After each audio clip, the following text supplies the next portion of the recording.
Hyundai has given its i20 Super Mini a new face to make it look more desirable, or should that be, make it look less boring. Either way, I think they've done a good job, but what do you think?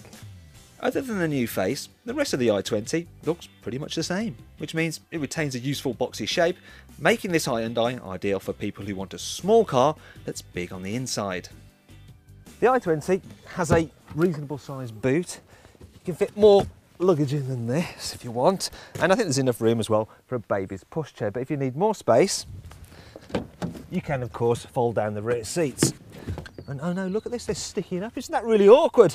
Well, you don't have to worry, because unlike on some other Super Minis, with the i20, you can flip out the seat bases so that when you do fold the seat backs down, they lie pretty much completely flat. Now, I will admit there's a bit of a step here, but I've seen worse, so on this occasion, I'm gonna let the car off.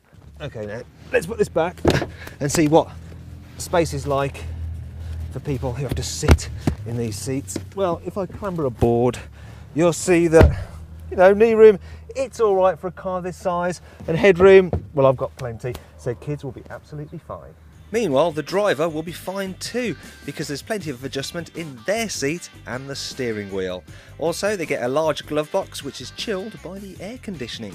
And that brings me onto equipment, because this car is extremely well kitted out for the price. For instance, even entry-level cars, they get air conditioning as standard. They also come with USB connectivity down there. You get 6 airbags and ESP anti-skid control to prevent an accident in the first place. You can get the i20 as either a 3-door or this 5-door model, and the engine lineup includes a 1.1 litre diesel which is capable of 88 miles per gallon, and it's so clean it won't cost you a penny in road tax. I wouldn't bother paying for that one though if you do most of your driving around town, because the cheaper 1.2 litre petrol feels nippy enough.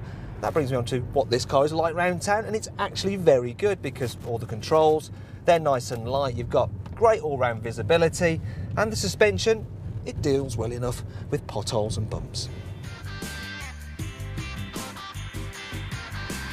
The i20 can also hold its own out of town as well.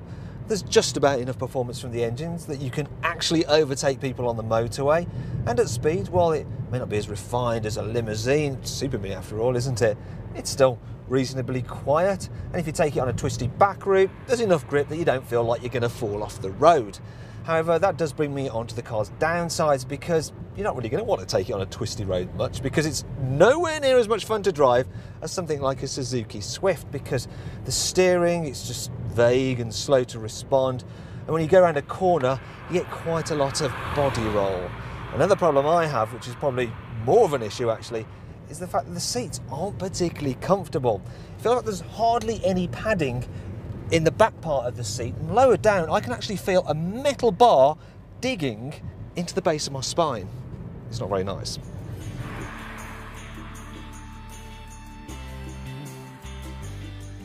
Sadly, the interior design is about as bland as the driving experience. Yes, it feels pretty solidly built and hard wearing, but it's just a shame Hyundai didn't use the midlife facelift to also modernise the car's drab cabin. But is all that enough to put you off? After all, this is a great value car that's very cheap to run, plus it comes with the peace of mind of a 5-year warranty. Though based on the i20's excellent reliability record, you'll probably never need to use it.